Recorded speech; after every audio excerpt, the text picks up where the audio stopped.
Hi there.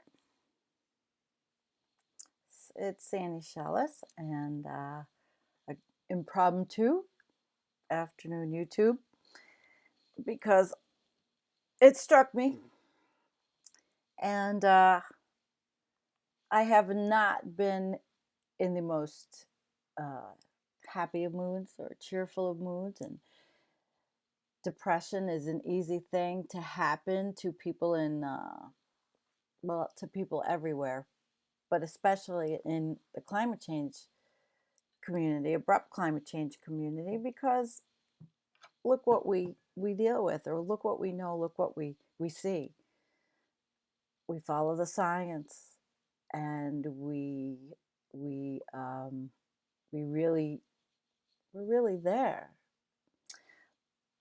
So what happened for me was I had been watching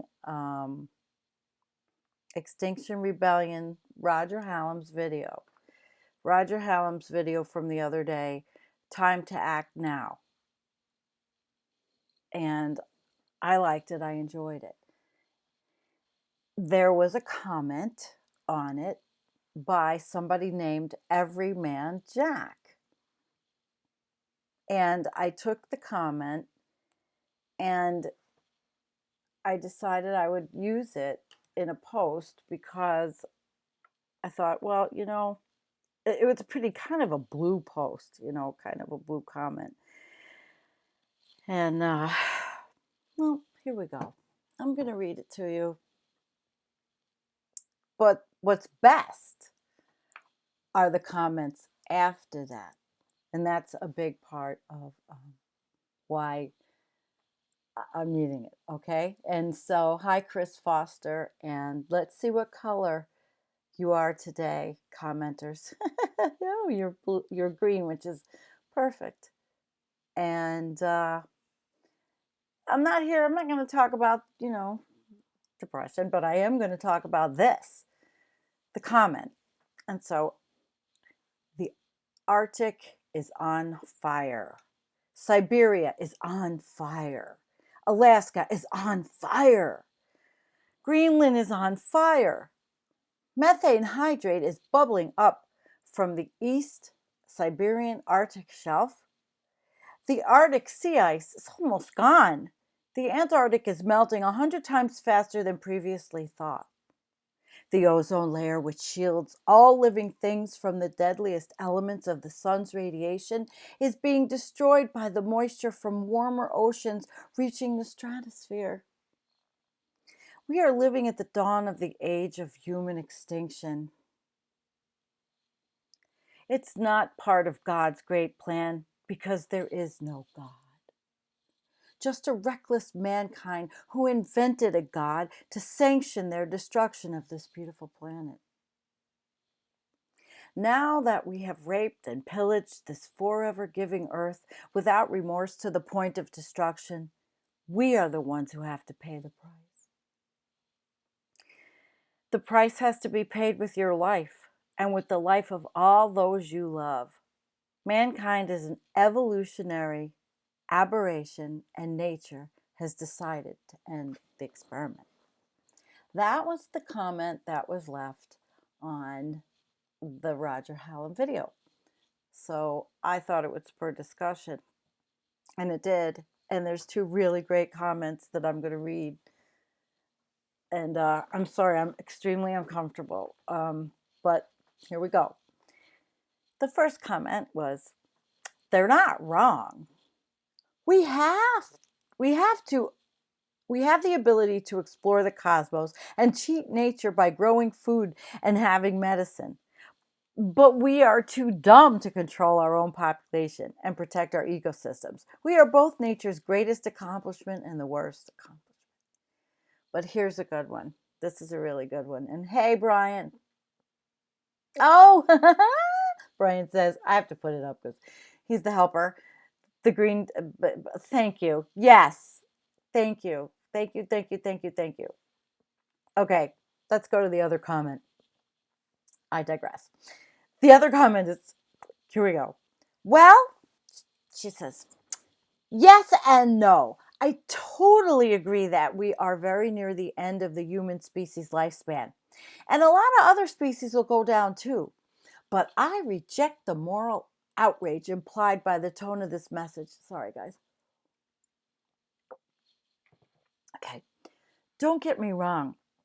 On one level, I think what's happening is very tragic. But on another, I just think it's part of the life cycle of our species and of our planet.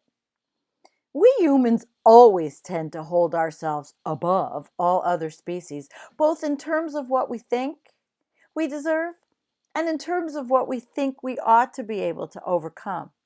But when push comes to shove, we're just animals and we're doing just what animals do. I mean, if any other species reproduces beyond the carrying capacity of its environment, we don't tend to assign evil intent to them, do we? But when it's us, we somehow think we should be able to rise above our animal nature. But I really don't think it works that way.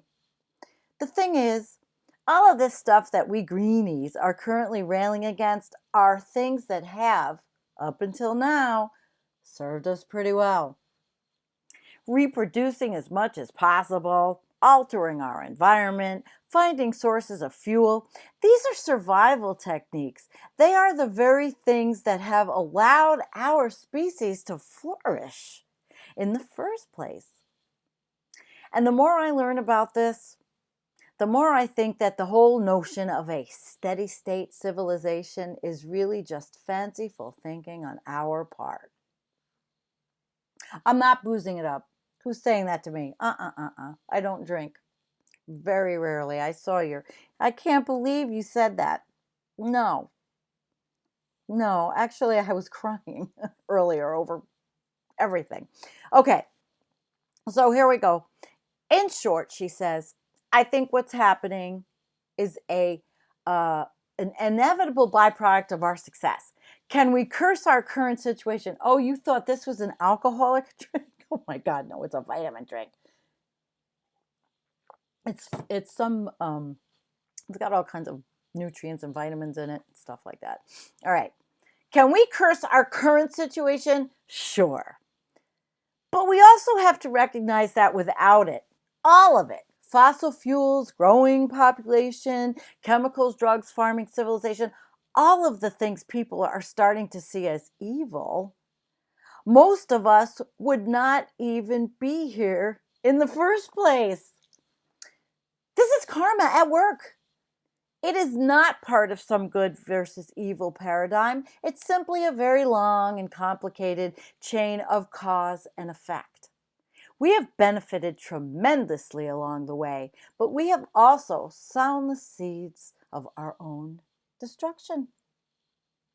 Be honest, when you look at it in the big picture sense, it's really hard for me to see how it could possibly work out any other way. Sorry if that's too fatalistic for most people, but that's just where I am with it. Life itself is a death sentence, and I think that applies not just to individuals, but to species and ecosystems as well. Peace. And I told her that was spectacular, because it really was, and it perked me up. And I was feeling really icky and sad, and,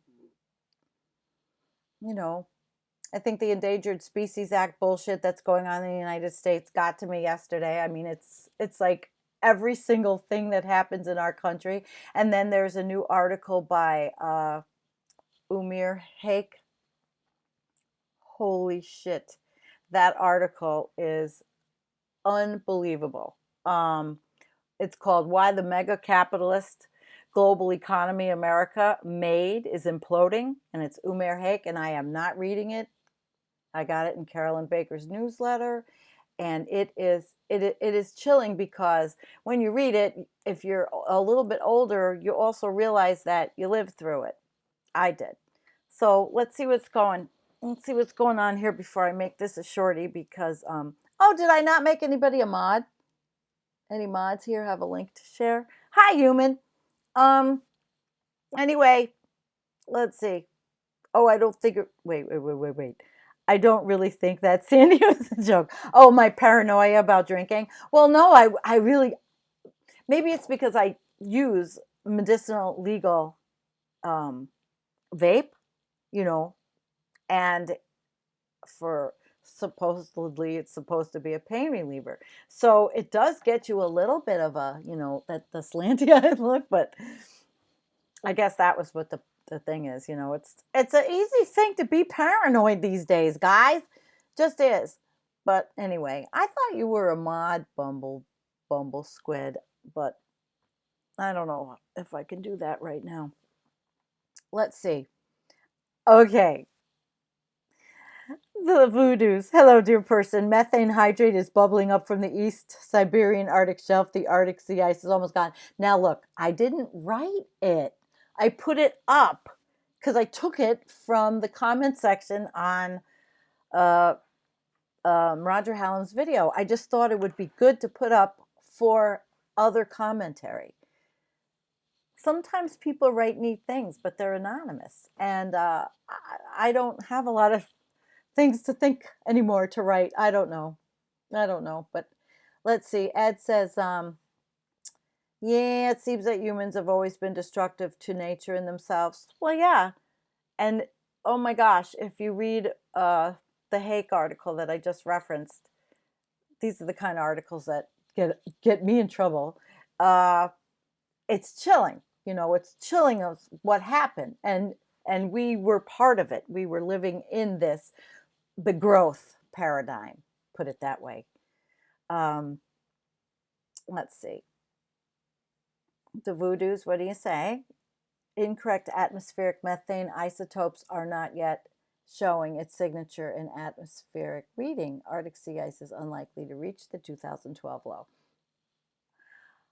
It would be nice and feel good to hear something good. That would be nice. Let's see.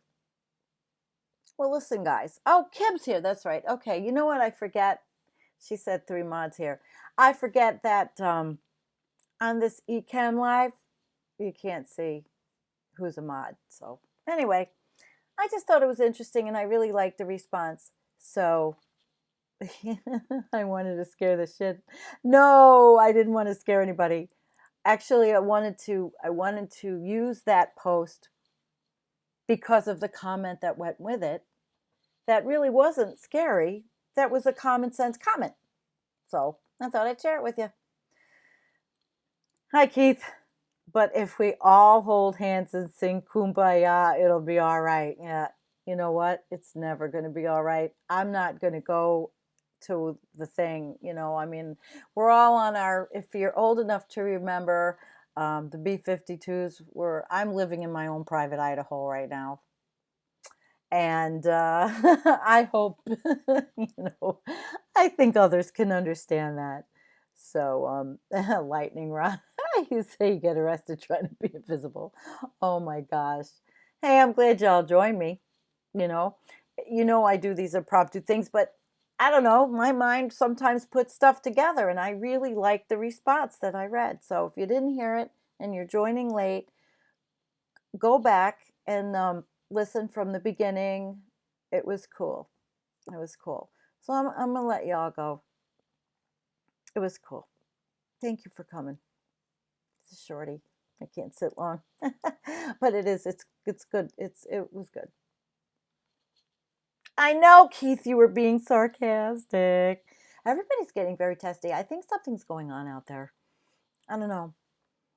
I think it's cosmic because a lot of people are going through things. I don't know if it's just my age group or if it's karma. I really don't understand, but there's a lot of people feeling a lot of, maybe it's fear, but we live in a paranoid society. And if I go off on talking about fear and our responses to it, my back will really hurt. So I'm going to let you go. Peace. Go back and watch if you didn't watch it.